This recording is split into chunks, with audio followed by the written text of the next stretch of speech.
மே 27 பிந்தும் ஆனால் வரும்.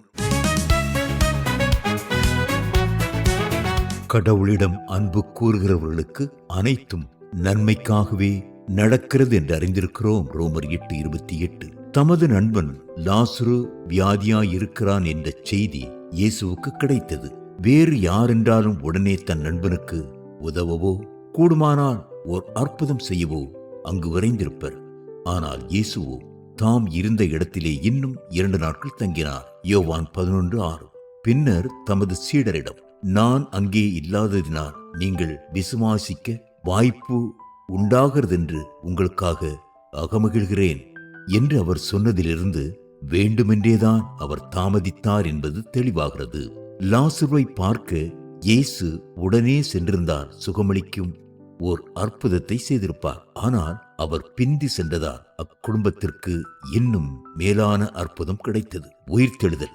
இறைவனது தாமதங்கள் மறுப்புகள் அல்ல, அவரது வழிகளை இன்னும் தெளிவாக புரிந்து கொள்வதற்காக நம்மையும் சூழ்நிலையையும் பக்குவப்படுத்துவதே அவைகளின் நோக்கமாகும்.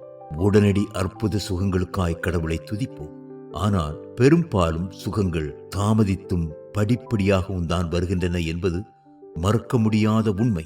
சுவிசேஷங்களில் நாம் வாசிக்கும் இயேசுவின் சுகமாக்கும் அற்புதங்கள் எல்லாம் பெரும்பாலும் உடனடியானவை.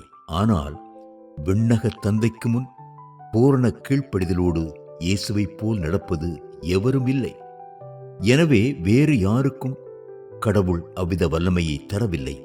இதை ஒத்துக்கொண்டாலும் இல்லாவிட்டாலும் உண்மை உண்மைதான்.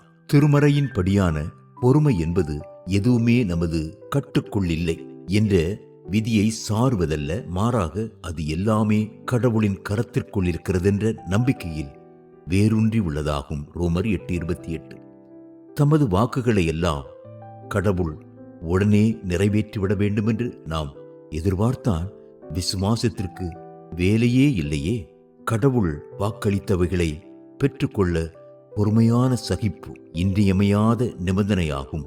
எபிரேயர் 10:36. பொறுமையாக காத்திருந்ததால் தாவீது அனுபவித்த விடுதலைகளின் சாட்சிகளால் திருப்பாடல் 100 சங்கீதங்கள் அமைந்துள்ளது. கர்த்தருக்காக பொறுமையுடன் காத்திருந்தேன், அவர் என்னிடமாய் சாய்ந்து என் கூப்பிடுதலை கேட்டார். சங்கீதம் 40:1. தேவனையே நோக்கி என் ஆத்துமா அமர்ந்திருக்கிறது, அவரால் என் இரட்சிப்பு வரும். சங்கீதம் 62:1. பொறுமை என்பது கசப்பான செடி, ஆனால் அதன் பழமோ இனிப்பு என்பது ஒரு ஜெர்மானிய பழமொழி.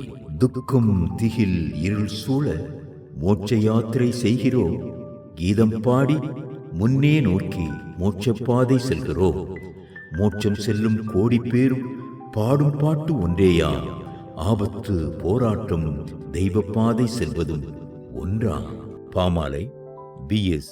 Young Man.